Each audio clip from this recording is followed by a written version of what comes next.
Hello everyone, this is RaySpace and welcome back to Realism Overhaul Sandbox in Kerbal Space Program 1.12, where I'm contemplating a new stage for Starship. Previously I had made other stages for Starship, StarStage 1 through 3, and those used various propellants. StarStage 1 used hypergolic, StarStage 2 used methane and oxygen, StarStage 3 used hydrogen and oxygen, and this time I am going with ion.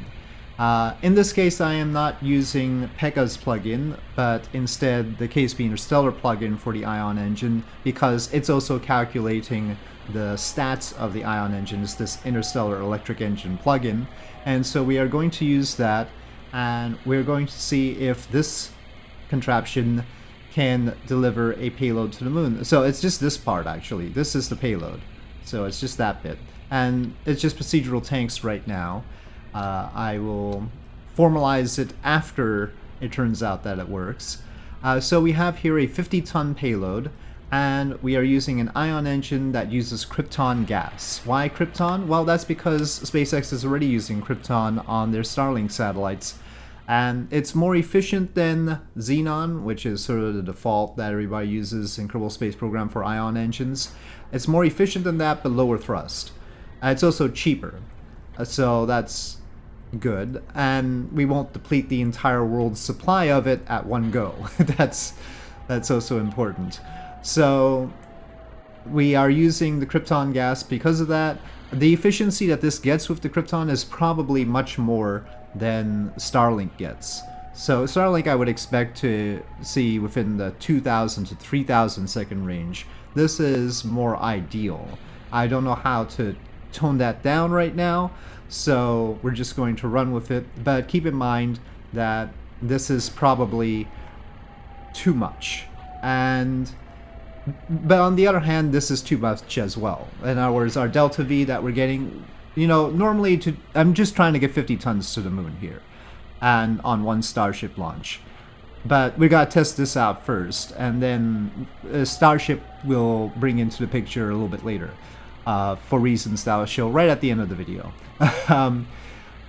So we've got 18,800, but it takes 3,200 to go to the moon and then 800 to capture. So even if we were going to reuse this stage, which, considering how they throw away Krypton engines on Starlinks, I'm guessing it isn't that expensive to make those little Krypton engines or get the Krypton gas. I mean, well, the Krypton gas would have to be replenished anyway, so I don't know whether we need to reuse this stage, but even if we were reusing the stage, 18,000 seems like a lot. However, we have to spiral out because it says 15-day stage here. It's actually 40. So that's one reason why I'm going to test this right now. I don't know whether this is enough Krypton gas or whether it's too much or anything like that. I've sized it because this is what barely fits into the bay of Starship. So the benefits of this are that it's dense and efficient, so it actually fits in. You know what? Instead of showing you right at the end, I'll show you right now. So this is the problem. It's a tight fit, and I don't know if it's a good fit. I think probably we're gonna have problems getting it out of the bay. And I probably want to make a custom model with custom solar panels to ensure that it does, basically. We need the solar panel array we have here. We probably need even more, because this is a 100 kilowatt ion unit. And each panel delivers 25 kilowatts, basically. So we need all of it. And so probably this is not going to be running at its full thrust all the time. On the bright side, the plugin, the KSP Interstellar plugin, does keep track of that. On the downside, well, I just don't want to have a lack of thrust when this thing is so weak as it is. Anyway, but we're going to have trouble getting it out of the bay, I think. And I'm going to have to work on that separately. I want to test the premise before I spend all the time working on that, right? So we'll set that aspect aside for now, and we're going to test the stage just in case I have to resize it, right? I might need to make, it might be smaller, it might be larger. We have all sorts of problems. So let's go with it. I am using hypergolic RCS here. That's not necessary for them if they're going to use the ions. The ions normally have this huge gimbal range to control the ship. So, but we would probably not be relying on ions for docking. So we would probably need the RCS for docking. And we need to dock the payload to something or another at the other end. Or the payload could have RCS and dock itself to something to bring it down. Presumably we'll have something over there to bring it down. And that would maybe be a lunar starship, maybe be something else, I don't know. I don't know what can carry 50 tons, so we'll see. Maybe a variant of the Blue Moon Lander, something like that. A bigger variant. Alright, so let's just cheat this into orbit and see if that 18,800 does what I want it to do. So, we are in orbit. We might as well get into daylight. We need to use the solar panels for this. 41 days, 16 hours, but that's when we are getting all of the power from the solar panels. Okay, here we go. It is using thrust. We're lifting our periapsis at this point. I'm going to have it hold prograde and we're going to cycle out a bit. It doesn't really matter by the time we've cycled a bit. We'll hit the moon at some point. We don't have to plot that out. So it is working during time warp, as you can see. But as the solar panels go askance, you'll note the stage time changing, because we sometimes only have 2 panels facing the sun. Right now, all the panels are facing the sun, so we get all of it. As we get into nighttime, there's the amount of power we have in the megajoules left over. You can see bleeding the megajoules off. And then the stage time goes infinite, basically. Well, fine, 42 years, but you get the point.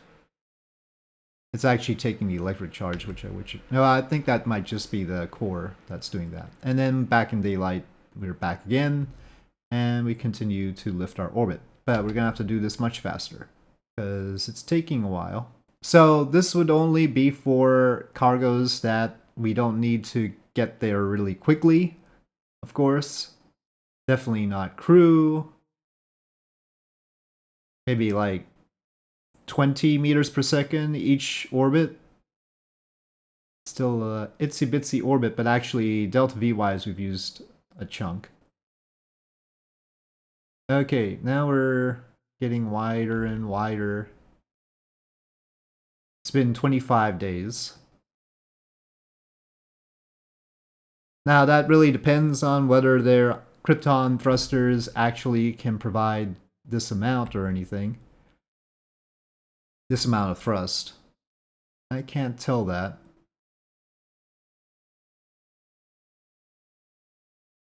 That's in 3 days. Well, that's too soon. Let me shut it down and actually plan now. Now that you've gotten into this orbit, you can maybe plan something. I think it might be helpful for... I don't know if anybody's ever done the ion engine tutorial, or how to do ion engine burns. Well, that's pretty good. We're encountering it twice, it says, but that second time's in a year. Okay, not exactly a near rectilinear halo orbit or anything like that. But we need 100 meters per second to do that. And probably do that in less than a day. It always says a burn time of 1 day and 3 years, by the way. But gosh darn it, this core doesn't have a hold maneuver node option, but it's just a pure prograde burn, hopefully. We've got quite a lot of extra MMH in Mon 3, but then we have to dock the payloads and stuff like that, so probably for the best. But we didn't need as much as I thought to get out here, to be honest. Okay, I might have done that a little bit too soon. It's rare these days for me to use ion engines without a nuclear reactor, but this is one of those times, because I doubt they want to use a nuclear reactor for this. So yeah, I did this approach a little bit too early, so I'm actually backing off of it. So here I'm getting a nice close periapsis there. But that's a lot of burning to do. We are quite high over the Earth right now. Okay, that's good enough. Alright, periapsis there, so we're basically arriving in 40 days. Now, if you're in this situation and you go, well, I need to slow down ahead of time because I'm coming in too fast, the way to point is actually directly up, away from the surface of the moon. So if you try to plot a maneuver here, it's not going to be right. So not retrograde. Retrograde would end up pulling you towards the body, reducing your periapsis. It's not any of the vectors that Smart ASS would offer us. It's not radial, it's not retrograde, it's none of that. So if anybody does know the actual ISP of the Krypton engines that Starlink uses, I'd like that number, and then I'll just configure things for that. If we can dispose of the stage, I don't think it's a problem. We've got 12,000 left here right now. So even if we end up with 2,000 something second ISP, maybe we need to reduce the payload a little bit, but right now we're talking about 50 tons to the moon, which is pretty darn good. Okay, here we're minimally changing the periapsis, but we're bringing the apoapsis down, you see. And doing that ahead of time. So that's why you point straight up like this. So we can't really capture like this, but now we've reduced it so much that at a quick pass close to the surface, it shouldn't cost very much. Oh, for some reason it didn't seem like it was doing stuff. Oh, we're in nighttime. It's not applying thrust here. We're in the dark and we have no power. Well, that's great right here, but alright, so that's why we weren't affecting our orbit properly. But we're gonna peek into daylight here soon enough. Okay, we have an orbit. So we could cycle down a bit, but the point is we started with 18,800, and altogether it took about 6,500 to get here. And then it'll take us quite a bit more to get down. This part is actually somewhat annoying if we do it just like this. So even though we did the capture very close to the surface, it might be beneficial to boost up here and then try and cycle down. Otherwise, you're only going to be able to, you'd have to repeatedly do burns in this very quick amount of time, and that's very annoying. So that's what I'm going to do. I'm actually going to lift my orbit first. So it's really a question of whether we want the stage back or whether we don't. Is this a reusable stage so that we get back to low Earth orbit, or we just dump it? If we just dump it, we don't need it to be even this big. Or we can carry more payload. But we can't carry more payload because it wouldn't fit in Starship anyway. So then what do we do?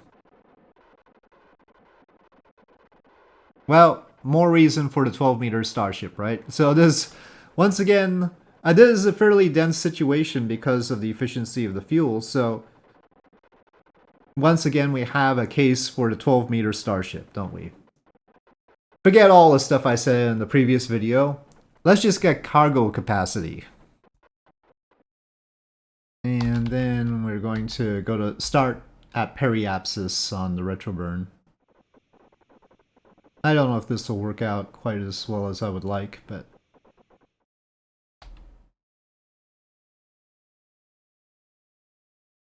that's a little bit too low.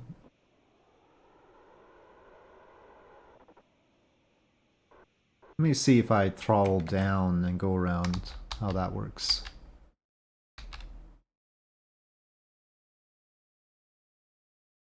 That's a little bit more what I want.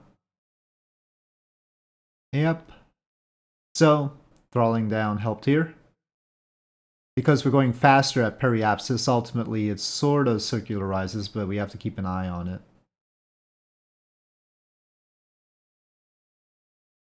Okay, now we're probably going to have, because it's going so fast around here, it's doing much more at apoapsis than at periapsis, so we're just going to have to do burns down there in order to circularize, but we're not rendezvousing with anything this time, so I'm gonna lay off of the tediousness. Probably we're going to end up using half the fuel, aren't we? We're gonna get down to 9,000 probably. So, and we started with 18,800. So again, if we want to get back home and reuse this, then we're probably gonna need all the fuel that it has. So I packed the right amount. So there we have it. Let's get into daylight. But 40 tons to the moon, and I'll have to see about Mars. Tell me whether you think this is an intriguing idea or not. In theory, it's doable, and also tell me if there's a better number for the ion engines on Starlink. That is the number I need. So, with that being StarStage 4, and it having a tight fit, I need to refine a few things before I try to make a model of it that will fit a little bit better inside Starship, hopefully. And then maybe we can put it to some use. Above all else, I really don't want to sit around refueling Starship a whole lot of time. So, whatever I'm going to do with Starship, it's probably not going to be involving 10 or more refueling missions. So, now I do have other ways of getting around that, which I should remind people of probably. But for now, let me leave it here with StarStage 4 being an intriguing idea, and say thank you for watching. I hope you enjoyed this video. If you did, please do press like. If you have any comments or suggestions, please leave them in the comment section below, and I'll see you next time.